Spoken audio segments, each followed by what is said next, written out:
Quand Dieu te prive, en fait, il te donne. Quand Dieu te prive, en fait, il t'éduque.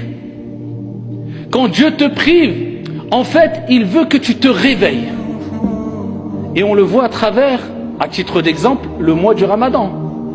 Allah subhanahu wa ta'ala nous prive de boire et de manger, afin qu'on se rende compte de ce grand bienfait qui est le fait de boire et de manger, même de l'eau ou des dattes. Mais si on n'est pas privé, eh bien on banalise les bienfaits trop facilement et trop longuement et de manière ingrate, et on mange et on boit quelquefois sans remercier Dieu, sans prendre conscience que c'est un des plus grands bienfaits parmi ces bienfaits de la vie d'ici-bas. On a même du mal à dire Alhamdulillah quand on finit de manger, louange à Dieu.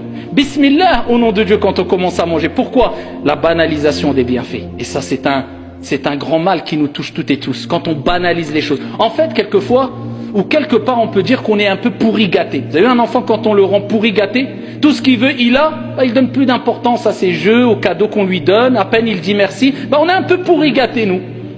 Comme on a des bienfaits tous les jours, la vue, la santé, la sécurité, le logement, le chauffage, l'eau, la nourriture. Peu d'entre nous remercient Allah comme il se doit. C'est pour ça qu'Allah Azza wa Jalla a dit وَقَلِيلٌ مِّنْ عِبَادِيَ الشَّكُورِ, et peu de mes serviteurs seront reconnaissants. Et certains compagnons, certains pieux disaient Allahumma ij'alna minal qalil, oh Allah, fais de nous des gens qui font partie du peu, de la petite quantité, parce que Dieu a dit peu vont être reconnaissants vis-à-vis d'Allah. Et quand Dieu te prive, eh bien c'est pour te rappeler à l'ordre, pour te dire, tu vois, tu l'avais et tu ne donnais aucune importance, maintenant tu l'as plus. Maintenant tu vas retrouver ce que tu avais perdu.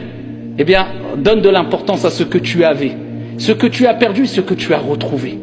Eh bien, pareil pour le jeûne. La journée, le fait d'être privé de boire et de manger, eh bien le soir on se rend compte du grand bienfait de la nourriture, ne serait-ce que de l'eau.